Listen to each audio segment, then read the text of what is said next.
This week on Deep Space Pride, a gay Star Trek podcast, we talk about the latest Strange New Worlds episode, the Elysian Kingdom. And we have a couple of announcements, and we'll talk a little bit about the news and what we've been watching. So thanks for joining us.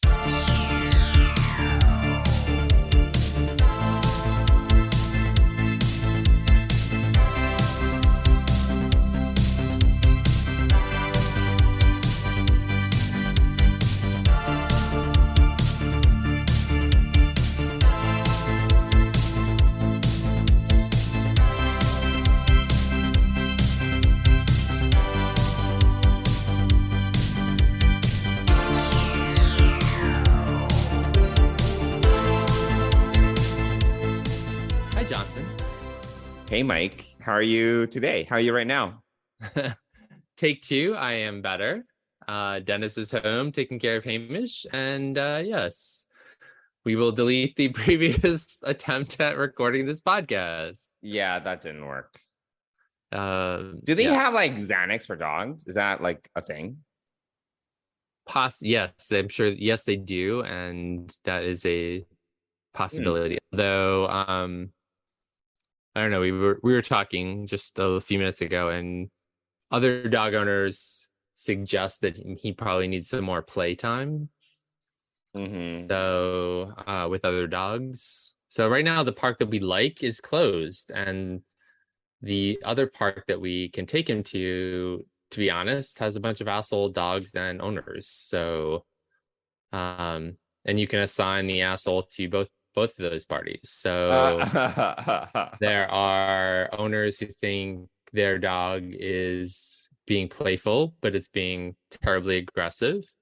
And if Hamish can't play and be free to wander around, and these dogs are badgering him, then yeah, you have an asshole dog. And if you don't, and some of the owners are like, oh, they're just playing, and I'm like, no, my dog is not enjoying this. So it's not, I would love to find a place where, so the other one is under renovations, the one where we used to go to, that has much friendlier, more responsible parents people who are nicer. The dogs are just generally nicer. So it's just really weird.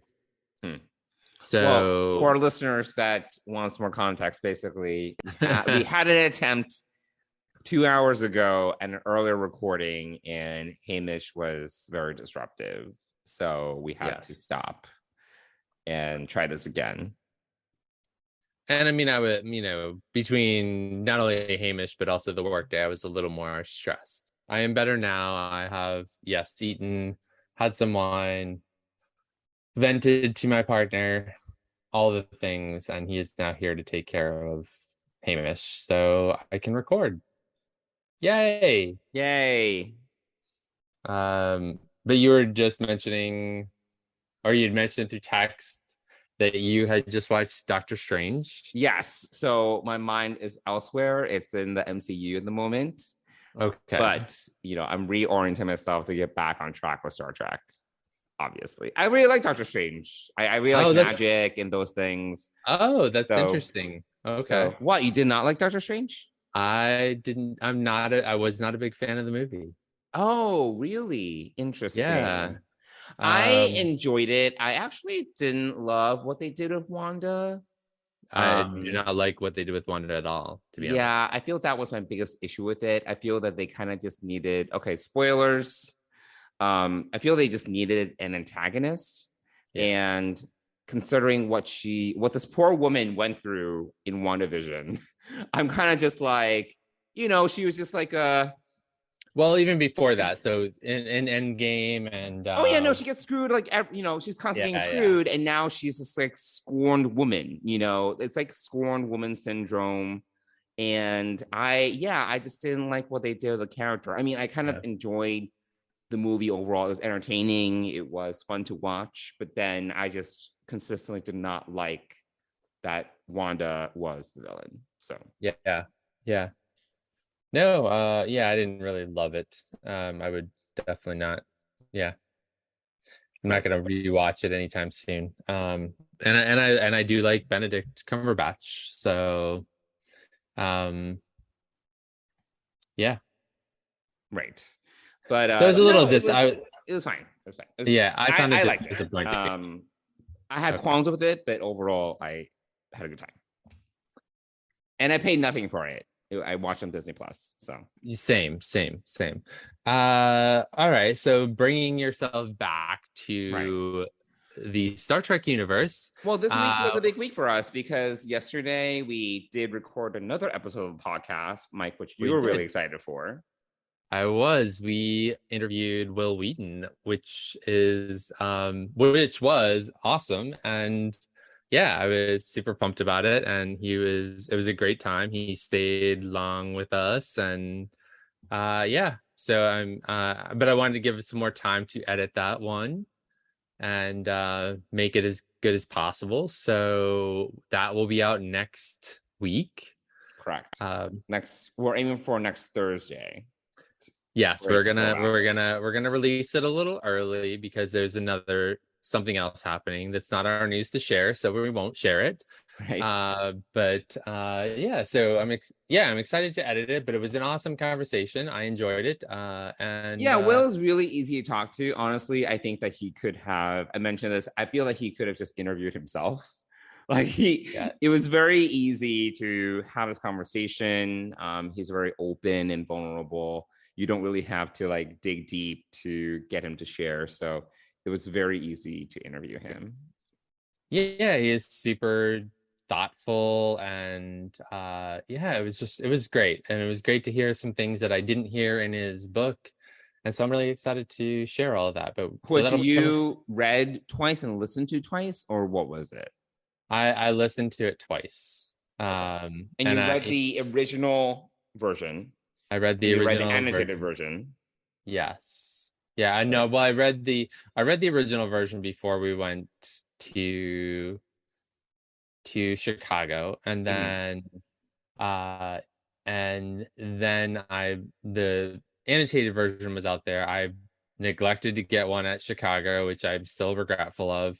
I'd ordered a hard copy on Amazon to have a hard copy because I like to, and I'm glad I did because there are parts of it where I listened and I wanted to read the text and see how it's different because so he wrote the book in 2020, essentially the first go around, or 2020, 2021, and then doing all the edits and coming up with the final printed version, right? And then he recorded the audiobook version much later, in fact, earlier this year in 2022. So a lot of the world had changed, a lot of things had happened.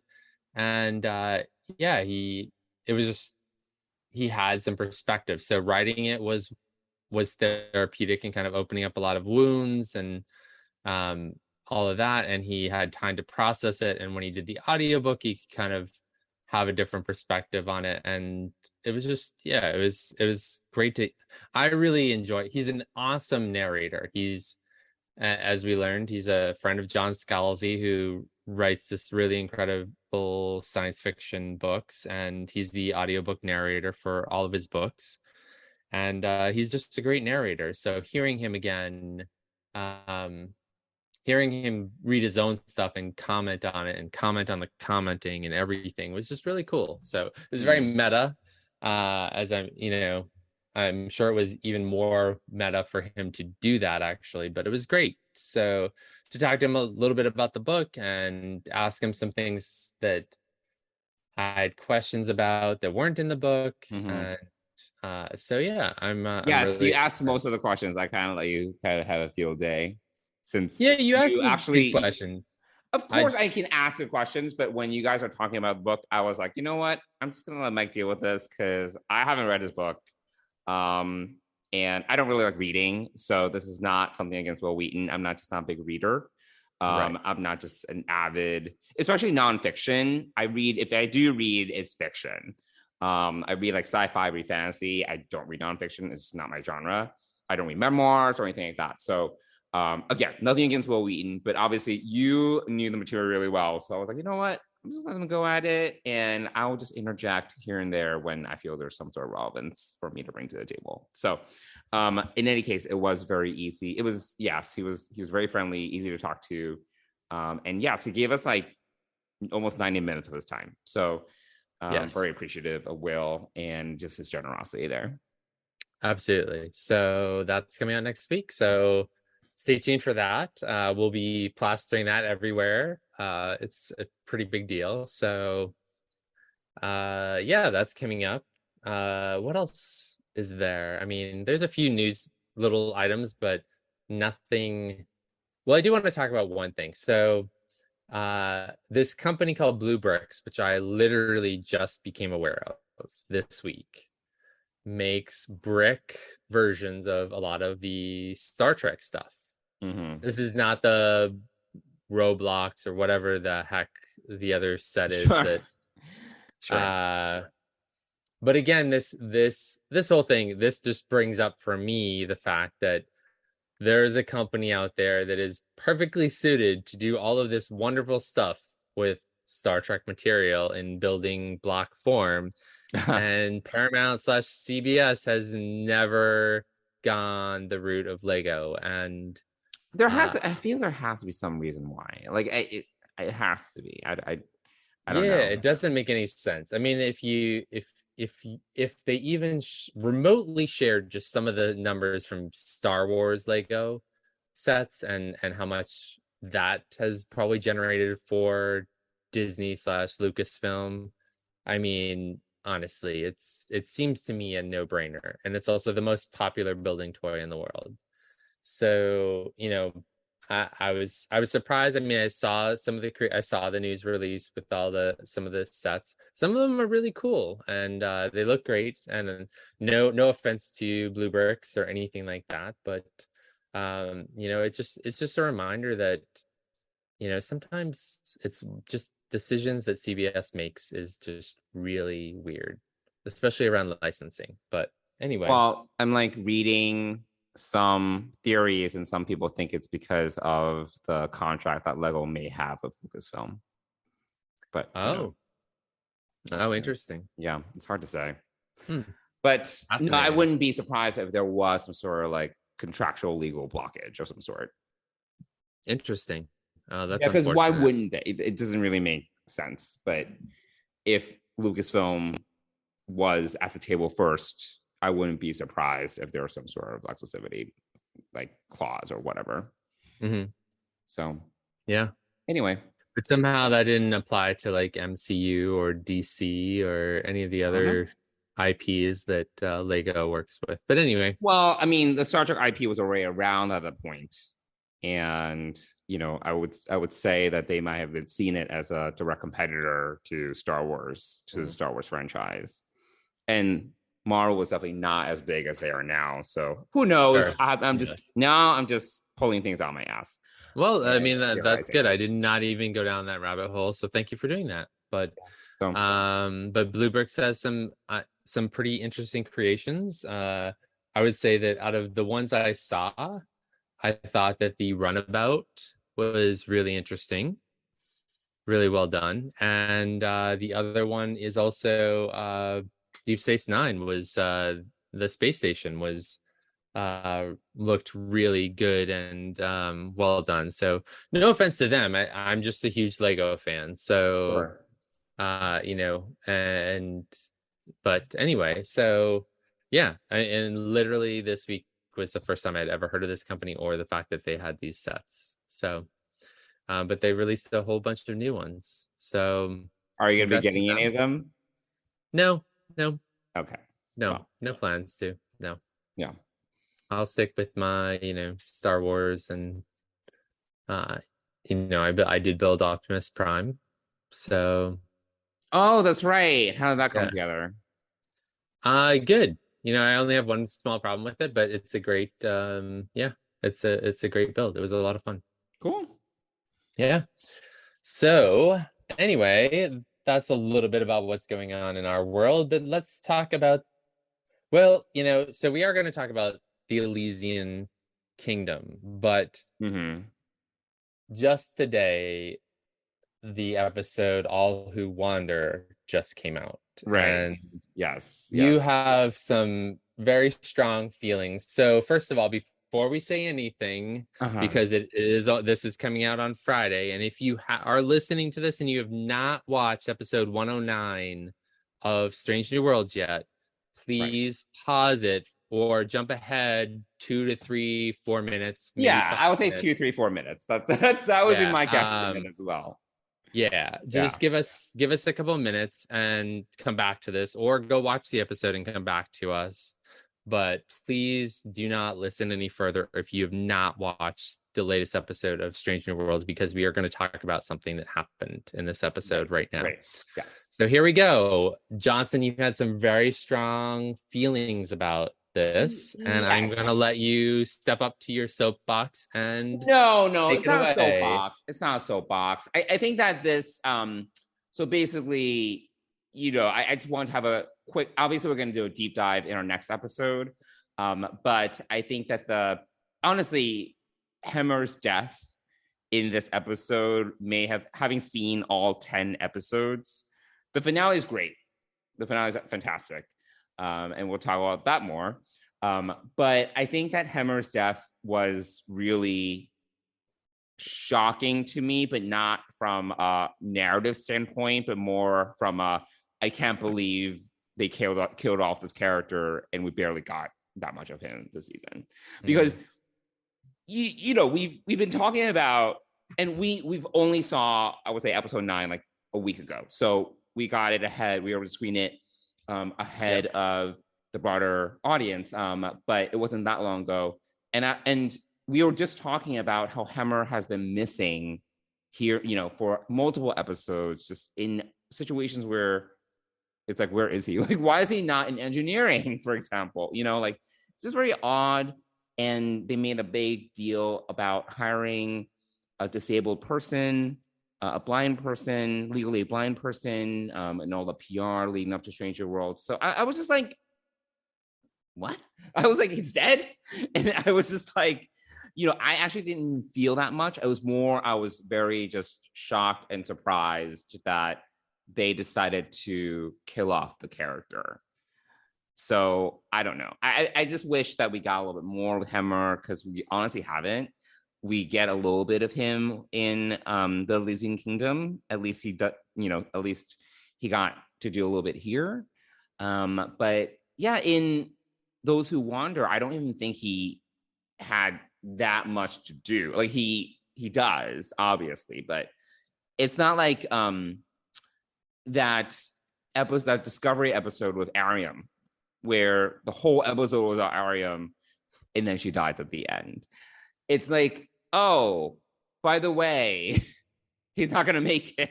I don't know. I have mixed feelings about it. Yeah. I mean, I I didn't not like the episode. I was just like, what? He's dead? That's it? All right, Yeah, I was taken aback that they killed him off. Is a good way to. Yes, that's a good way to phrase it. Yeah, especially in how they developed the relationship between Uhura and him. Mm-hmm. And I really like that too. I do too. And so having an Anar on, or an Enar, I think it's Enar. On the Enterprise was interesting. I mean, I think it's like one Andorian... of 2 non-human characters too. Like so much untapped potential to explore his background. So I just thought it was kind of a waste. Yeah, absolutely. I think one of the standout pieces of Star Trek Enterprise was Shran and the whole Andorian storyline that we got to see. Andorians were like, or the Andorians to Enterprise were like the Ferengi to DS9. Like we got to see more of them, dive deeper into the culture, and that made it really interesting. So I thought that it would have been cool to go to Andoria and maybe visit Hemmer's family, things like that. We talked about that.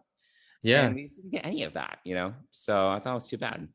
Yeah, definitely. So yeah, I'm definitely sad. I'm sad for Uhura. And the episode ends with her kind of coming onto the bridge and staring at the communication station, which seems really odd. I mean, odd in the sense of, Hemmer's dead. Like, how does that? I don't know. I have to process it more, and we'll do a deeper dive when we talk about this episode. But Mhm. the ending was kind of interesting in that respect. I mean, I knew what they were sort of foreshadowing, but also like I didn't really get the imagery of her staring at the communication station, you know, in that way. It just didn't, it would have Yeah, I feel been they like, tried to connect it because ultimately the episode, her character arc in this episode is about her kind of finding her calling and her purpose. yeah, But I didn't quite get, it's kind of a leap because, okay, she now needs to kind of her purpose starts to crystallize, or Hemmer's death helps to crystallize it, but why communication? yeah, Why exactly. Why does be a that? communication officer? Yeah, I think it would have been, it would have been even more touching, I think, if she'd gone to engineering or even the Yeah, cargo, yeah. or even the cargo hold where they had initially spent their time together. Mm-hmm.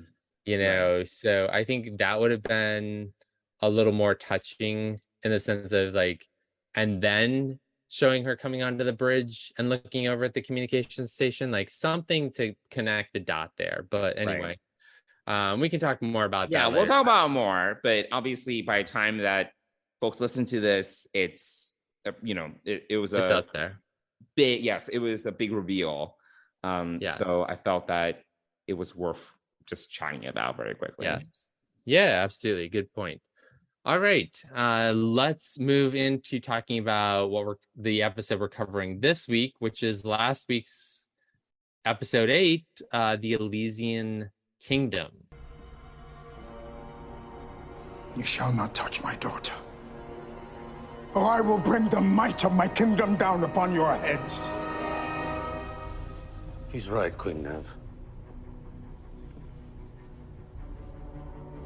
Turn away now, or I'll unleash the full power of my powerful wizard powers. I'll send you to the event horizon, a dark realm full of chaos and monsters and... There is no such place, my queen. He's bluffing.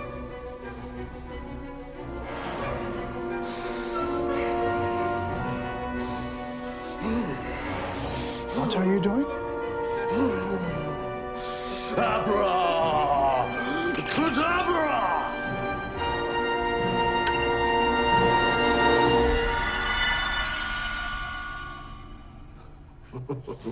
Nice wizard powers.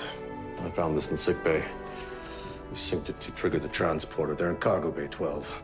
Once again, the magic of science prevails. Too much? I know. So, Johnson, this is one of those sort of box episodes where it does wrap up sort of an ongoing, I don't want to say issue, but an ongoing storyline with Mbenga specifically. Right. And it Yeah. does sort of bring that to a close for this season, which I think is good. But what were some of your thoughts? What did you enjoy the most about this episode? Yeah, I really liked at the end of the day, I really liked how much fun the cast was having. Yes. It was just really popping off the screen how much they were relishing the opportunity to just play very different characters.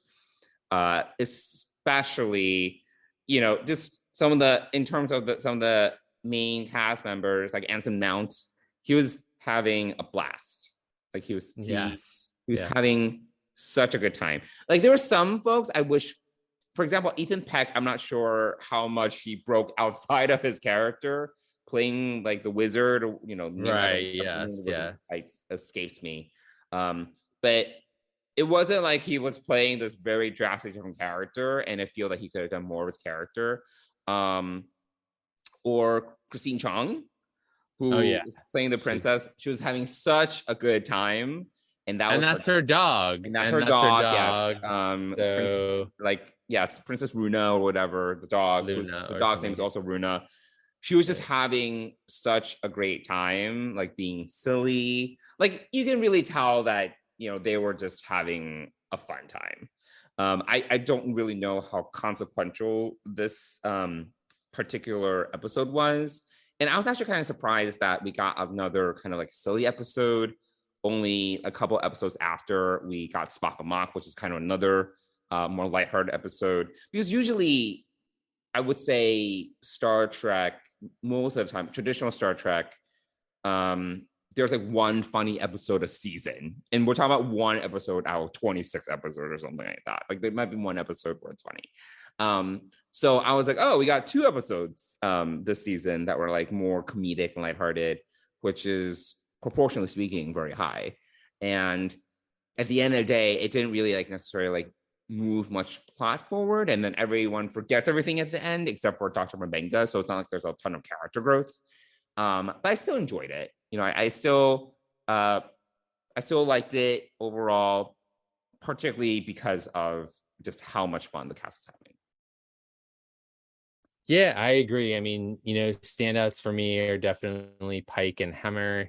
Hemmer had a great time with the abracadabra piece, and that was really fun to see. And then to have episode 9 come along, it's kind of like womp womp. But you're dead. Sorry, bye. But Pike had a great time. Melissa Navio had a great time. I thought she was excellent in this episode. Christine Chong did a great job playing the princess. Yes. Who was the other person who I thought was really good? Why can't I think of it right now? Anyway, I really enjoyed kind of like the sniveling, little whiny, subservient person played by Pike, who is normally the leader of all of these, like the people. Chamberlain or something. Yeah, he was just so salty and sarcastic and conniving, and there were so many like eye rolls. Like it's just a very different character than what we usually get when it comes to Anson Mount. Yeah, we got some representation from the L and LGBTQIA with Una and Ortegas, the woodsman, essentially. I think Una plays the woodsman, and Melissa Navia, the knight, right? Yeah. Mm-hmm. So I thought that was really cool to see. Really thought, because they really hammed it up. Like, no, we know each other, So I thought that was really kind of funny and a nice touch to the episode. Yeah, and then I mean the main point of this story obviously is that it brings to closure Mbenga's and Rukia. I can't even say her name right.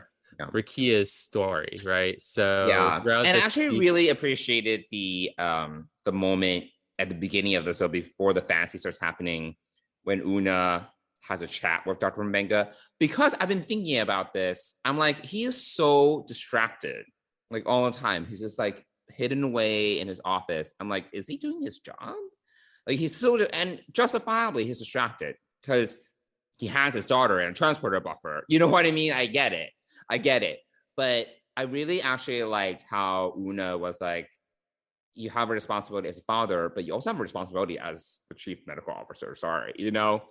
And that I actually really appreciated that she was being a good manager. She was like being truthful as a manager and being empathetic, but at the same time being like, but you also have a job.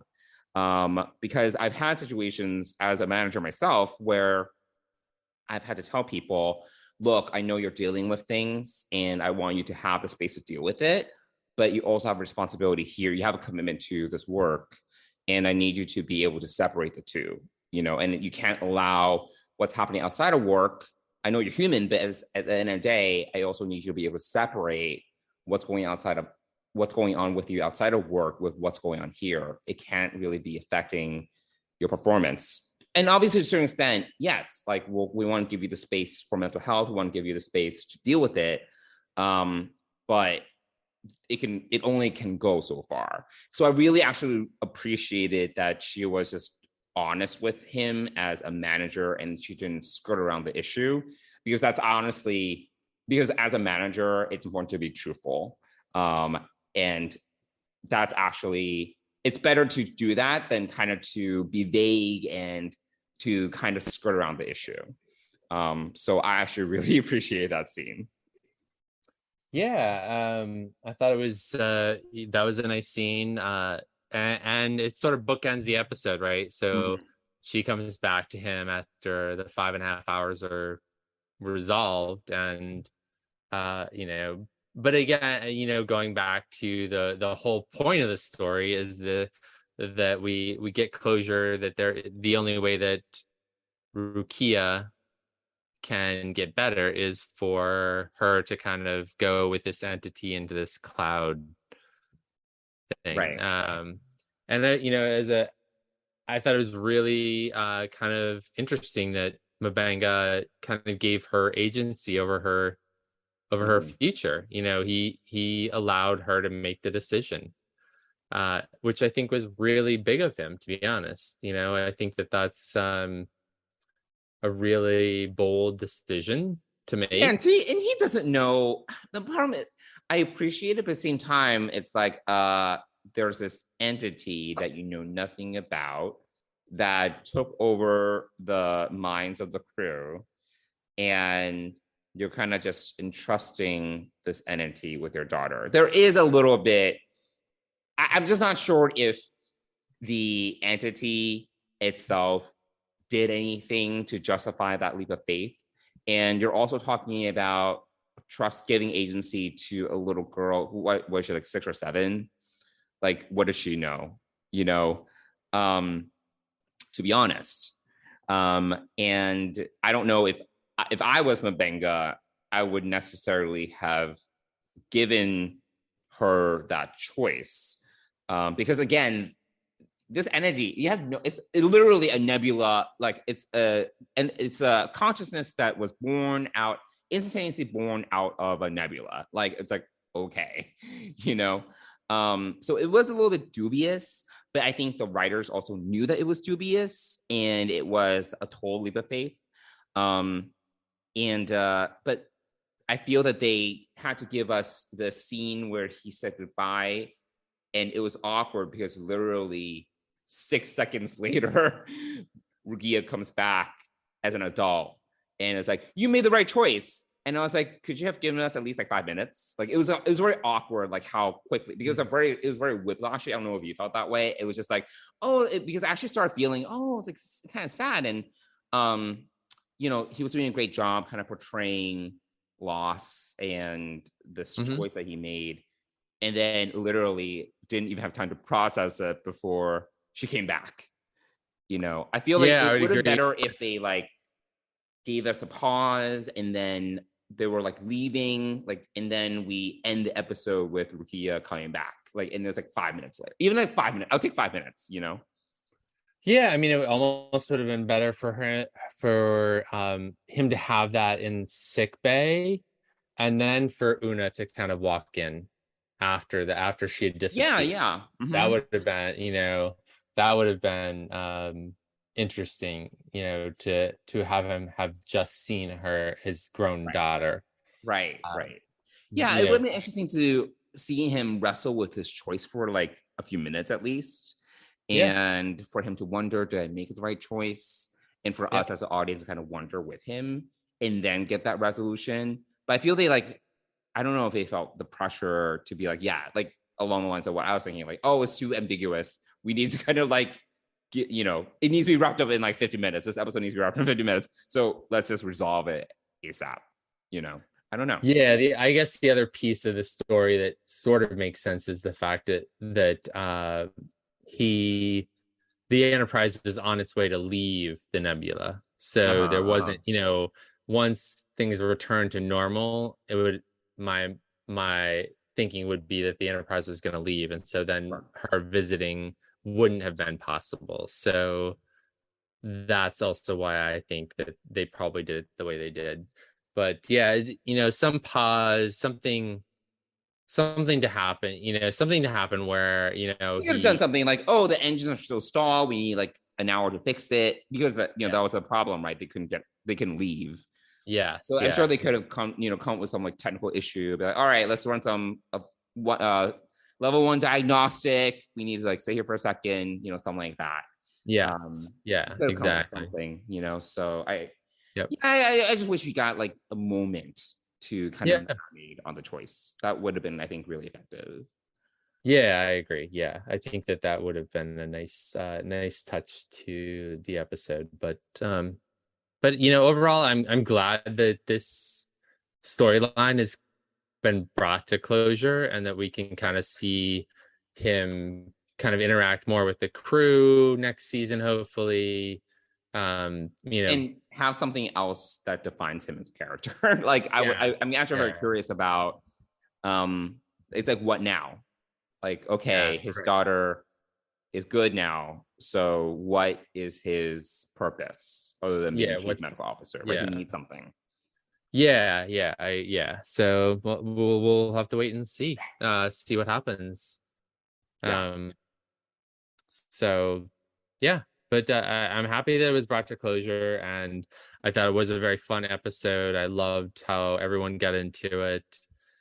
Even some of the secondary characters, like the lieutenant who's always at the helm with Ortegas, the Asian. Oh, yes, she was the Crimson Guard or whatever. Yeah, right? The Crimson Guard. Yeah, so I thought that was. Where has Chief Kyle been? I feel it's been a few episodes since we've seen him. Yeah, we have not seen Chief Kyle. You are right. Yes, where is Chief Kyle? Where's Chief Kyle? I'm sure he'll be back. But I do like that we're getting, like what we're saying, like that we're getting these secondary, tertiary characters that are recurring. Yes. Like it's like, oh, I recognize them. I see them. I may not know their name, but they're recurring. I was actually thinking about this because I've been listening to the Delta Flyers podcast. Which is the Voyager podcast. Yep. And even when I was doing my Voyager rewatch, I was like, okay, it's such a small crew. Like literally there are 140 people, and literally no background actors repeat. And I was like, how is that possible? Like, how can we not have recurring, like just secondary crew members in the do their shifts, because it's such a small ship? There's no way. Right. There's no way. There is. And the moment that we actually get to know someone for like 5 seconds, they're probably going to get killed off on Voyager. But I actually really appreciate on Change Your Worlds, because Change Your Worlds, it's also, the Constitution class is not like a massive ship. It's not, it's not like a Galaxy class. So it's not like there's 1,000 people on the ship. So it's probably like it's probably like 100 people, 100 something. No, it's so in Kirk's time it's 400 and something. It is? Yeah, absolutely. But in Pike's time, I believe it was like 230 or something like that. So 250. Oh, okay. Well, look at you. I only know the population of Voyager and Galaxy class. So Galaxy class, yeah. It's definitely because Pike makes a mention of it in the cage at some point, being responsible for like 200 something. Oh my god. Okay, you're such a nerd. And Kirk makes a comment in the original series about a crew of 400 or something, or Spock does. Okay. So 200 is obviously sizable, but it's not sizable to the point where you don't see faces, recurring. Like, especially at the same stations, right? Right. Yes. Yeah. So it's great to see the helm. It's going to be interesting. Well, we can't really talk about anything else right now, but so yeah, we'll see what happens. Hopefully they stick around for season 2. Why? We're going to talk about the finale? I was accidentally going to mention something about the finale. Well, I'm not going to say anything about the finale other than the fact that what I've already said, which is it's pretty good. It's excellent. It's an excellent. They take some big swings, and I I was pleasantly surprised. Yes. This is a little bit of that. But coming back to this one, and also, yeah, and there's some crew changes in next week's episode. I keep forgetting that we're like a week behind because technically right now we're 2 weeks. We're going to be 2 weeks behind. So we are going to be 2 weeks behind because we have a hour-long interview with Wil Wheaton to release next week. So, yeah. Okay, that's fine. Yeah, we're gonna have we're gonna have to figure out how to do this, but as of this recording, the end of June 2022, we have no idea. I'm shocked that we haven't heard anything. Star Trek we're gonna have in July beyond the finale. Maybe there will be a break. Maybe there. I think there's going to be a break. I think that's okay. Yeah. I mean, and July is like a month. Everyone's traveling. I mean, I'm sure they're also considering that. Just from pure not traditional rating standpoint, but in terms of just attention. It's probably better for them to bring Lower Decks back in like August versus July, which is what they've done. Right. Lower Decks is usually an August premiere, so has been for the first 2 seasons anyway. So yeah, no, it's just unusual. So we're gonna have a more than a break. It seems like from the finale, which airs a week from today on July 7th. So so we'll kind of see. You're going to be gone for 2 weeks, and I'm going to be gone for a week. When are you and Dennis going on your Asia trip again? I have it in my calendar, but I don't know. So you're in London the week that we leave, and then we're back. You leave. Oh, you leave the 14th. I have it now. You leave the 14th. Yes. I'm actually I'm coming back the 15th. You're already in London, so we'll be out of touch for basically 3 weeks. Yes. Yep. Yeah. So we're gonna do some pre-recording over the next 7 days. And wait, you're saying you don't want to record anything with a 12-hour time difference? Is this what you're saying? This is exactly what I'm saying. Yes, I will be. I will. That'd be interesting if we were to try to do that. If I was moving there or spending a few months there, yes, we'd make it work. But since I'm not, and it's a vacation, and I'm not even convinced I'm going to take my laptop with me. I don't think you should. I think you should totally unplug. Yes, I would too, except I am. What am I going to do for 19 hours on a flight? Bring your iPad. Don't you? You can bring your iPad. Watch Severance. I keep on telling you, watch this fucking show, please. All right. Anyway. I started watching The Man Who Fell to Earth because you told me to. Yes, it's fine. The finale is this Sunday as well, so. I think I'll keep on watching it. I mean, I fell asleep a few times watching it, but I think I'll keep on watching. But anyway, any other final thoughts on the Elysian Kingdom?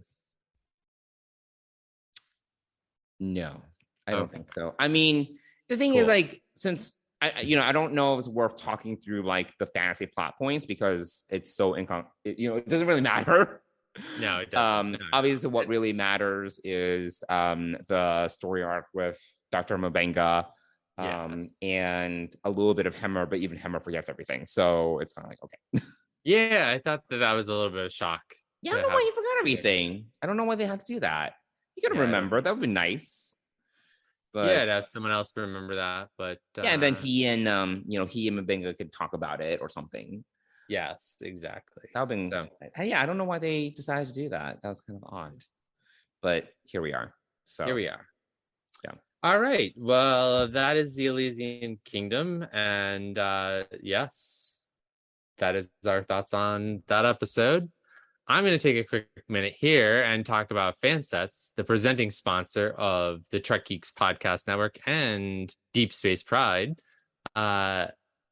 We love Fansets, and the team over at Fansets makes incredible pin collectibles. And recently, as of today, they're back in stock with the Delta from the motion picture. Now, it's interesting. This is the second time that this has happened where we're recording the night before new releases are going to happen. And I have no idea. Funny. Tomorrow is July 1st, and there are going to be new releases. So when you hear this episode tomorrow on July 1st, go to fansets.com, click on new releases, and check out what is out there that comes out from them. That's one of the things I do. You can also follow them on social media, which I do as well, which is how I know that the motion picture Delta is. Yeah, I was like, how are you so up to date? Yes, that's mainly how I do it, is through social media, specifically more Instagram, but I occasionally do see it on Twitter too. And yeah, head on over to Fansets. Put a bunch of pins in your cart. There are a ton of great Deltas. There are the new Prodigy Micro Crews are there. You can also get the full set for a slight discount, which I think is totally worth it. And if you spend more than $30, which to be honest is pretty easy if you're any kind of Star Trek fan. But they also have some other media as well. So go on over, check them out. Spend more than $30 in the US, you're going to get free shipping. And if you use the code TrekGeeks, all one word, all caps, at checkout, you're going to save 10% on your order. And we want to thank Fansets for being the presenting sponsor of Deep Space Pride and the Trek Geeks podcast network. Thanks, Fansets. Cool. All right. Well, if you want to reach us, we'd love to hear from you. Though, if you also want to give us a 5-star review, we'd also appreciate that on your podcast platform of choice. And subscribe. Yes, and subscribe.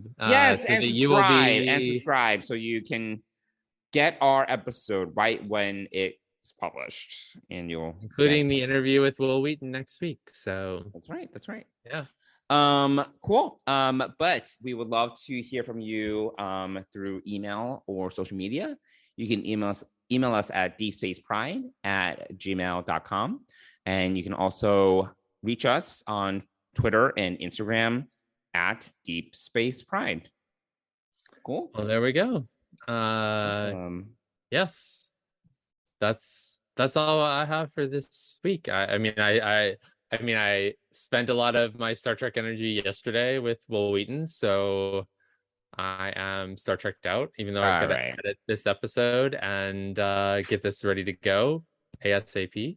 You have a bit of editing to do. I do have some editing to do, yes. So we're going to wrap it up for this week, but we thank everyone for listening, and we'll see you back here next week with Wil Wheaton. Thanks, everyone. See you soon. Bye. Bye.